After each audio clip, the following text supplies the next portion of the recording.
So, good evening mga lalabs. Lalabs. Oh guys, alam nyo, kagagaling lang namin sa doktor ng anak ko. Hindi ko na nagugustuhan dito sa Germany, guys. Alam nyo ba kung bakit? Kung hindi rin lang urgent ang yata ang problema, hindi ka pwedeng ikaw ang mag-decide kung kailan ang iyong appointment for surgery. Ba't sa Pinas, anak? Kailan to? Diba? Ikaw ang masusunod. Yes! Sa totoo lang, sa Pinas, guys, na-appreciate kung hindi ka pa lumalabas ng Pilipinas, hindi mo maiintindihan ang sinasabi ko. Ano ko naman ng batang ko. So, dito sa Germany, guys, maraming bagay na sasabihin mo na, ay, na-appreciate ko na yung Pinas ngayon. Pare, maglalabas kayo. Kailangan lagi kang may cash. Extra cash. Kasi hindi lahat tumatanggap ng card. Sa katulad kong tamad mag-withdraw, ayoko laging may cash. So yun lagi yung problema ko. Be careful. I'll fasten.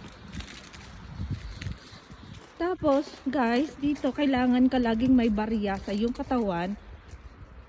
Kasi may bayad ang napakadalang ang walang bayad ang CR dito. And it's 1 euro. So kung iihi kayo, kailangan isang beses lang pag lumabas kayo.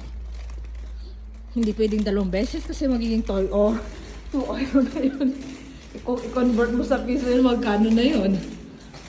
Depende sa palitan yun, ha? Ano pa? Ano pa yung mga ano mo na? Yung napapansin mong hindi iba sa atin? Example din yung nasa ano tayo? Nasa cashier. My goodness, guys, kailangan mabilis ka rin mag-bag. Ikaw ang mismong maglalagay ng pinamili mo sa bag mo. Sa eco bag. Kasi kung hindi, naku po. Tapos maliit pa yung space nila.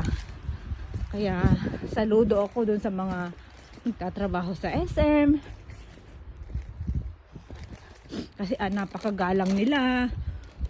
Yung mga bagger. Okay ka lang?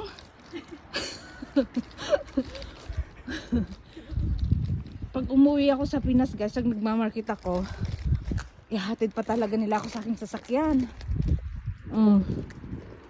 Iba, kaya pasalamatan natin sila, guys. Kasi dito sa ibang bansa, ay nako po, matatapang sila. Kailangan bilis-bilis ang paglalagay mo ng mga pinamili mo sa bag mo. Marami pa. At dahil giniginaw na ang kamay ko, na-freeze na siya. So, i-end ko na itong aking video. At next time muli, I will show you or I will share some ideas here in living in Deutschland. Ciao, schönen Abend.